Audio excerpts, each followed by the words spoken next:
let's talk about VR. There was several games shown off today. Yeah, and there were actually a few more that were revealed on the PlayStation blog kind of simultaneously. Some of those I actually wish were shown off on the big screen. There's one that I saw. It's a game where you play as a foreign exchange student who is a scuba diver, and you are in a school of dolphins. And as everyone knows, dolphins are really smart, and so the way the game works is you have to look at their tests and copy their answers.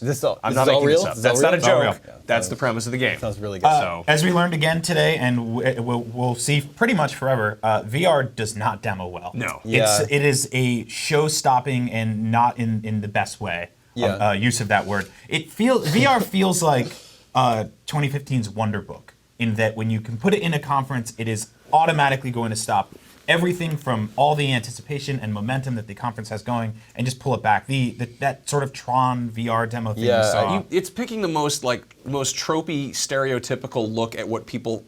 I mean, it looks like an imitation of a tech demo. Like it's so kind of. You made a joke while we were in there that all of the PlayStation VR launch games were developed in the movie Grandma's Boy. Like they seem very kind of generic for the most part. It's kind of generic. This is a video game. It looks like something from a movie where somebody that knows nothing about video games tries to interpret a video game. Now, granted, it's probably cool once you put this helmet on and you get in there and you look around. It's cool, but it doesn't display well. This is just a video of a guy standing on stage wearing a helmet, waving his arms in the air. And the thing about that is he's controlling the camera with his head, which probably makes perfect sense inside here. For him personally, but for everyone else watching, it just looks like a very kind of herky-jerky camera moving around. So no announcement of price. Nope. Or release date. Nothing. So we still don't have anything tangible to look forward to. You can't just go in and put money down on this thing and start pre-ordering it.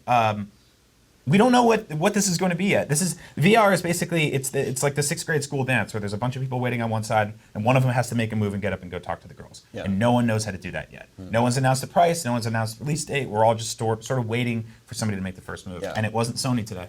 Yeah, more and more games keep being announced for VR. Yeah. We don't know when we'll get to play them. Now, it's really weird. Here's an idea. How cool would it be? How sensible would it be if the PlayStation VR shipped with a bunch of games? Like they were like, hey, there's a suite of things for you to play with to really.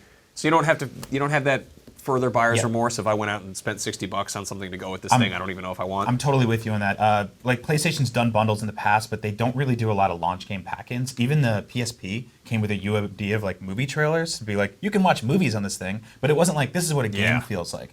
That's the best way to do it. You open up the box, there's experiences waiting for you there already. You don't have to go on a store and pick anything. It's already there. I think that's really smart. Pretty exciting if there was like a PlayStation VR Wii Sports, basically. Yeah, and I think it's a good way of sort of offsetting what we assume to be a very high price for something they can throw in a couple digital codes and sweeten the package a little bit. Yep. They did show Res Infinite coming to PlayStation VR. Again, something that does not look good when you show it off on a big screen. I'm sure that's really cool when you put it on. Good to know that's coming. People love that game. Yeah, it's really cool to see something that was so aligned with the PlayStation brand for so long kind of make a return. We've seen games like this. Like there was a couple games for the Kinect that were sort of like attempting to recreate moments like this. But Rez is the king or queen Child of this of Light. kind of stuff. Child of Light. That was the one. That was the one. Which is the same. Is that the same guy that did Rez? Yeah. If I remember right. Yeah, it looks really cool. Looks like the Move controller is going to be the new Rez vibrator in some way.